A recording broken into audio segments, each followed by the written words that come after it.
plug it back in. All right. All right.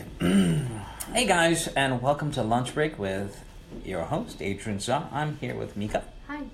We're here at Titanium Real Estate Network, and this is our lunch break. It's a very casual setting where I am going to be eating lunch. We went to get a green zone, and this is an opportunity for me to engage with you guys, share and tell stories and ask questions about what we're doing today. We're here at Titanium Real Estate Network, and what they did was they supported the charity in exchange. We're producing a Facebook Live segment for them all day with their amazing agents to not just share their company values, but also give some values in regards to how the real estate industry has changed in the last few years, and what agents can do to stay relevant in the future. So, this looks good so far. Okay. I'm going to have to redo that one. Okay. Because it's not even... Oh, no. There we go. Here we are. Is it uploaded? Yeah. All right. So, I'm going to be sharing this right now on my regular page. It's important to share it with everybody if you guys have a chance. All of this is really going towards feeding orphans.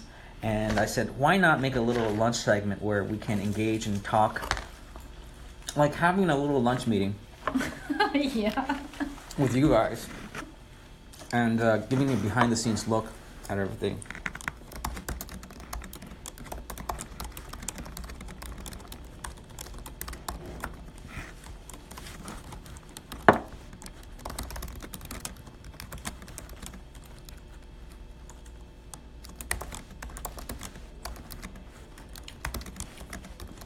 So I'm I have to make something captivating. So I said, join us for our lunch break, and pick our brains as well as our foods, what we're eating. So I ordered the pork chop. At Green Zone. What is this? I don't know. That's yours, I guess. Is it mine? Oh my God. Oh. The universe is telling me something. Eat more vegetables, because I got an extra portion of vegetables here. I'm here. Oh, and there. Oh my gosh. Maybe this is. Wait, did you order a side order? I Was it? Joseph needs to eat his vegetables. Yeah. Okay. Our next official Facebook Live is going to be at 3 o'clock. 2 o'clock. 2 o'clock? Yeah. Oh. An hour from now. 2 o'clock. Okay, I got it. 2 o'clock with Eileen Matthews. Eileen Matthews. And we're going to be talking about women in the workforce. What it means to be a girl in the industry of real estate, and the pros and cons, the myths, and also how the industry has changed.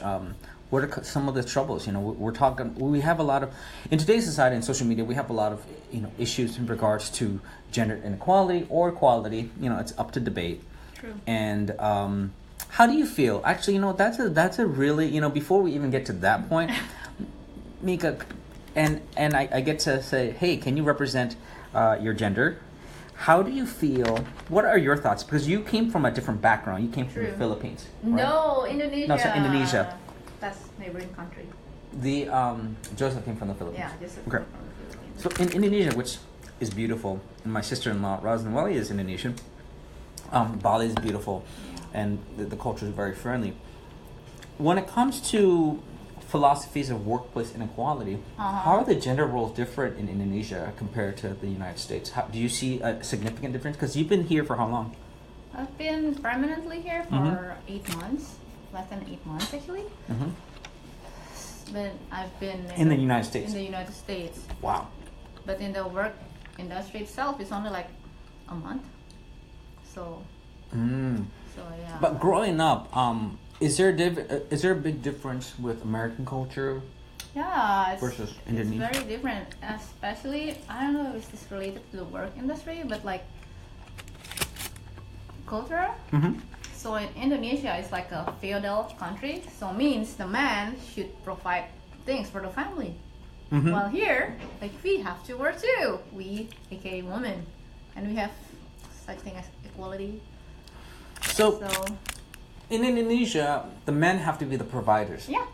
So when it comes to, like, say, dating, how is the role different? I mean, here, I guess it's really challenging because you have a mix of I mean, just judging from my experience, I have very, very awkward social life sometimes. But from my experiences or from the past, from my friends, it's the guy still has to ask the girl out. Same thing. Right? But he can't ask her out in a way where he's a dominating figure or he's going. It's like equality but not equality. It's very confusing.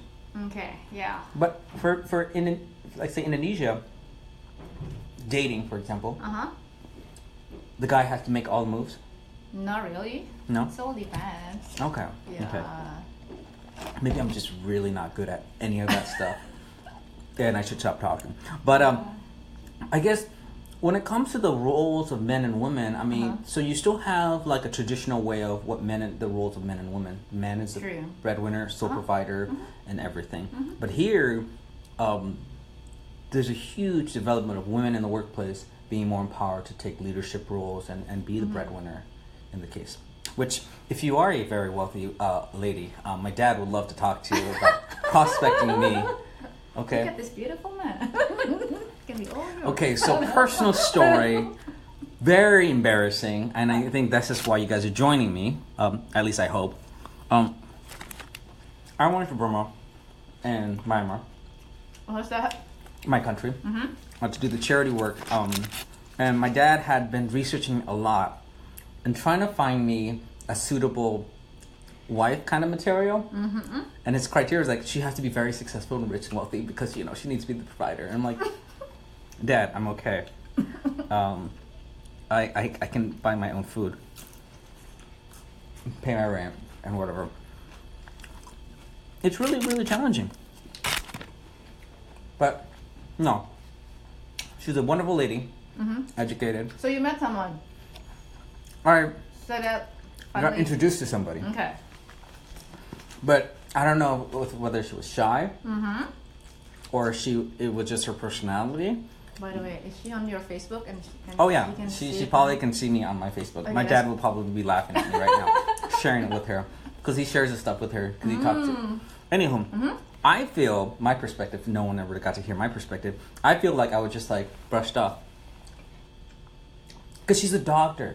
Okay. She runs at a hospital. She runs a hospital. Okay. She's very successful. And I'm just a poor jungle boy. I mean, if you've seen a journey back to Myanmar, I talk about why I do this charity. It's because I go back to where I was born. I was born in this really, really poor village in a really small shack. In the corner of a shack, I wasn't even born in a hospital. I was born in a small house, like in a shack by the river or the lake, whatever. So I guess that, and I'm a college, I'm a USC dropout, so I'm not like an academic guy. So I'm like, maybe that's just a little bit of the insecurities coming up. But yeah, I don't know what to do. Adrian. I don't know what to do. I know, but yeah. I hope you keep your feet on the ground. But you have your own business, ladies and gentlemen. Overrated. You teach us how to do video, which is you add value to other people's life. And part of your income which goes to Burma to feed the orphan. Well, that's all really like, success for me. Yes. I guess, in the broader perspective, in comparison, the life that I live is very successful. And the reason why I do the charities is to leave a legacy. Because after all, we all live this one life. And when we die, there's nothing that we can take with us. So what is the legacy you want to leave? And for me, the least I can do is carry on my family legacy of going back to Myanmar every year and donating and building filtration systems and water. My dad and mom have a second job before they retired, purely to save up money to feed the orphans, to help the elderly homes in the Catholic Church, the blind schools, and so on and so forth. So it was my first chance last year to go back and see that. And my dad's opportunity to introduce me to a Burmese girl, which is challenging. I don't know that many Burmese girls. Okay. So it's quite. What do you see different with like U.S. girls? Okay, my mom has a very different opinion about U.S. girls, and this is just opinion. Sorry, Mom. Okay. Okay, so you gotta know my mom. My mom is very shy. She's not very vocal. She doesn't talk about much, Okay. Aside to me on the side, whatever. But she's a shy lady. But she did say one thing to me. Son, just know that one day, if you marry a very, very smart girl, she's gonna leave you. Ooh, why? I'm not sure what that necessarily means. But it's interesting. Yeah, you know, interesting message. Perhaps maybe it's like, her perspective of the American culture is that women in the American culture aren't geared towards that, taking care of the household, taking care of the guy, or having that aspect. It's more about me, and so she's a little concerned that when I get old, that there's no one that could take care of each other. I mean, that's the whole reason. I'm like, I don't know. I mean, maybe I'll get like a dog when I'm 60 years old, and that dog could live to like 75. Like, as I'm 75, it's like 15 years. So maybe that might be a case. Die together with your dog. Me and my dog. Maybe I can afford to have a dog by that age. I don't know. Oh my. This is delicious, by the way. Oh yeah? Yeah. Mine's too. If Green Zone wants to sponsor a future episode, They don't even have I'm absolutely happy to. all organic, by the way? All organic. I'm happy to take donations to feed orphans, because it's not just about feeding me, it's about feeding others. I think that's really where pride comes in, and value. If you guys are watching and have some questions or wanna pick on me, feel free to comment on our Facebook, and I'm happy to answer your questions, no matter how silly. Because this is lunch break. That's true. It's a time for us to talk about business. I mean, I own a studio. I passed that 5-year mark of, they say, in the first 2 years, 80% of businesses fail. In the next 5 years, it's a certain high percentage of businesses fail. You're in the 5 years, huh? So I have my 5-year mark. How was it? Exhausting. I think it's like a presidency where you age a lot in the 4-year, 5-year run. Yeah. You go through a lot of people, and you learn a lot about life as far as what it means to. I mean, I think the biggest takeaway is how hard it is to make a living as an adult, but also That's true. understanding that if you want something more than just, like they say, job security. If there's a 9 to 5 is secure, but it's not secure because you can get fired. True. When you make your own business, like a real estate agent or Yeah. you're an entrepreneur, nobody can fire you. You get to choose your bosses. You get to choose who you serve as a client. Yeah. And all that stuff. Yeah. But also, you run your own business, means nobody else going to run it for you. You're going to have it in the back of your mind 24/7. Like, how do I keep this going on? But you have the flexibility though. Adaptability, flexibility. Those are all elements of running a business. Because sometimes you go into business with one perspective, and then you realize the opportunity is just a minor tweak around. For us, what we discovered was with Zaw Studios, we serve a very specific need. Yeah. There's the super professional market, which is creating videos for people who have a lot of money, huge campaigns, hundreds of thousands of dollars to $1 million. That's honestly not for me. I mean, that's great. I'll support that industry. I'll support production companies that need professional drone services that can match the quality. But as far as taking on a 6-month project, for Zaw Studios, it's more about taking on one-day projects to help as many small businesses as possible that don't have all the time or money in the world, but need to stay relevant in today's social media marketplace. So this is where we come in, and and it's a passion of mine to translate video making into a value that I can share with other filmmakers. So, and Mieke, this is your first time really getting to be on camera and sharing your thoughts. Yeah. And you're studying to be an agent as well now, right? I am. Here's my question, and a lot of people out there are maybe agents, are maybe considering going into real estate. You have to go through a series of tests to become an agent. Yeah, like lessons. Lessons. In the real world, how useful are these lessons? So from many brokers that I've been have a conversation with, so they all said like it's totally not relevant with today's business. Mm. But personally, since I'm doing all the lessons, Mm-hmm. I find it helpful for myself. Like you can understand more about what is lease, what is mortgage. Like I don't even grow up in this country. I don't. It's all like, what do you call it? It's all new stuff for me. It's almost a different language for me, not English. So On top of being in the U.S. for like 8 months, yeah, you have this huge, whole new demographic or industry. Okay. True. So yeah, that's helpful, but maybe not as useful as real estate daily business. But it's give you the basic at least. The basics. I mean, it's Yeah. almost like, academia. Yeah, like Gives you the It's like- basics. Teaches you what a book looks like and how to rent a book from the library and the rules of, day-to-day life, but not really geared towards, it doesn't tell you how to make $1 million. True. You need to attend a training. Mm-hmm. Go here with Rudy. So, That's true though. yeah, I mean, it's like every brokerage has their incentive to becoming, part of their team. True. And they have, as Anthony put it in his experience, bells and whistles. Hey, if you join our office, you'll get this size office, this Yeah. much training, this much company culture, and Rudy has a completely different culture that is revolutionary to the whole real estate industry.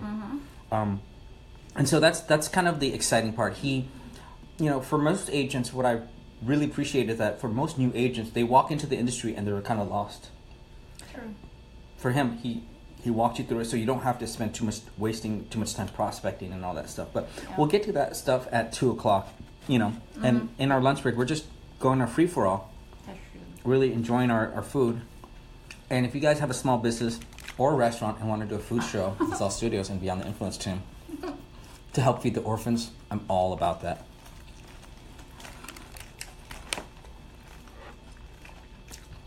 If you guys just joined us, this is a very casual Facebook lunch live. We just talk a little bit in between our official interviews, answer life's greatest questions. What is the secret to success? Or even more important, what is the secret to happiness? What's more important to you, Mieke? Success or happiness? Or are they both synonymous? Do you have to be successful to be happy? Or do you have to be happy to be successful? What do you guys think? Yeah, what? Do you have to be, here it is, Okay. question of the day for lunch. Do you find that you have to be happy to be successful or successful to be happy? First, let's define what success is to you. What does success mean to you? Success means to me is be able to do whatever I want to do. What is it that you want to do? I want to travel around the world. Travel around the world, okay. You don't have to worry about paying rent, Paying rent. like all your bills. Mm-hmm. And also that's one. Also to be able to help others without feeling a burden to yourself. It's like you just give, and you're like you already have overflow. So you can bless others. Because you're already blessed first. Share others. Yeah. So that's success to you. That's success for me. It's not necessarily monetary, because once you have your basic needs fulfilled, the rest is just excess. Sure. And how you want to use it for you is explore the world, learn new things, and give back to others. Yeah, and like what you do today, like helping me and Joseph, which is not here, he's there. So that's give you a good feeling, isn't it? I don't know. Helping this. I mean, I whenever I get to work with video and work with helping clients, I am happy. I'm living the life. So that's absolutely one aspect of it I do enjoy. But I guess, do you find? I mean, I guess one of the biggest challenges is like in the last few years, I got to travel the world, and I got to do what I like, but I was also very sad.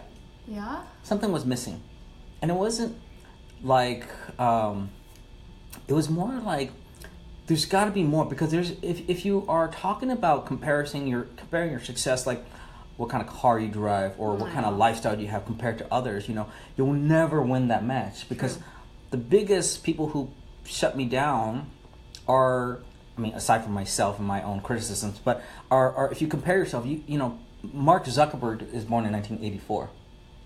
Okay, I know where you.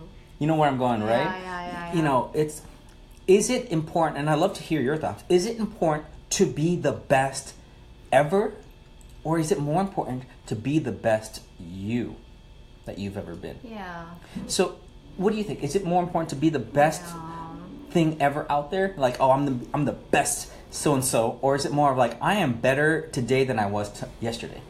So for me personally, it's like more like how to become a better me every day, the best of me, because you cannot compare yourself to others, because like my mom always taught me like every person have his own path, like he have his own luck, because we are kind of Chinese, like, and people cannot grab your luck. It's what is yours actually, but you have to do the best of yourself, because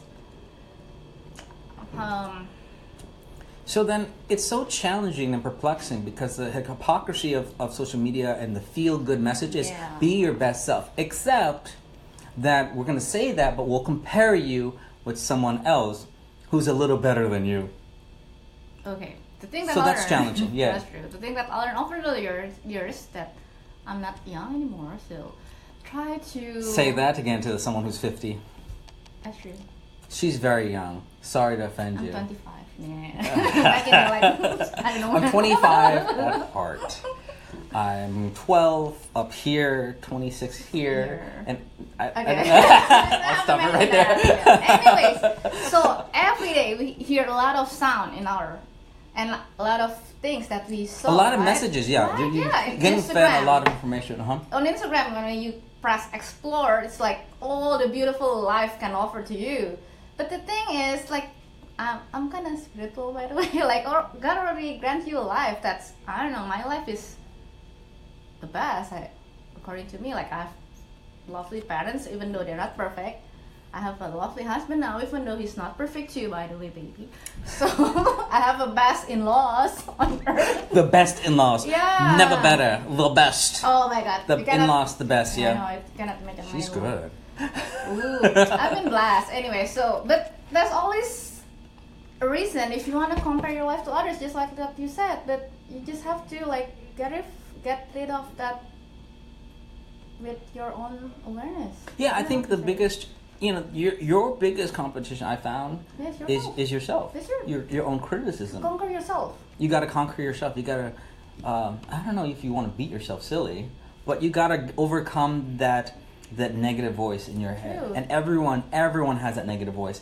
That voice that says, "Oh my God, you look so stupid." I know. Oh my God, you're not good enough. Oh my God, there's so many people who are better than you. Just stop trying.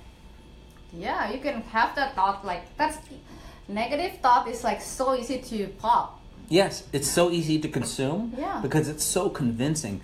Negative thought comes into you as a form of logic and reason, and it sounds so convincing and real. You're like, oh, I must be that worse or that bad. Even though all your friends and associates are like, oh my God, you're living life. You have your health. You have someone who loves you. You have family there. You know, on the plus side, there's a perspective change. And you have so much to live for. But that negative perspective can really ruin anyone's day. So, anyways, guys, this is just a fun little join us for lunch test. If you guys love what you guys saw, think that we should do more of this stuff, or if you want to be more involved and collaborate, please reach out to me, Zaw Studios, or my Facebook page, or Mieke, or Titanium Real Estate, if you guys like what you see and you're more interested in everything. And please, even if you don't need to donate or can't donate, it's okay if you can share our donation page videos and get the word out. Hopefully we can inspire others to discover the happiness of giving and realize that there is a purpose in life beyond our personal needs. And that our values are judged not on what we can do for ourselves, but what we can do for others. I'm Adrian Zaw with Mieke at Titanium Real Estate, on behalf of Beyond the Influence team and Zaw Studios, saying thank you so much for joining us for lunch. I'll see you guys next time.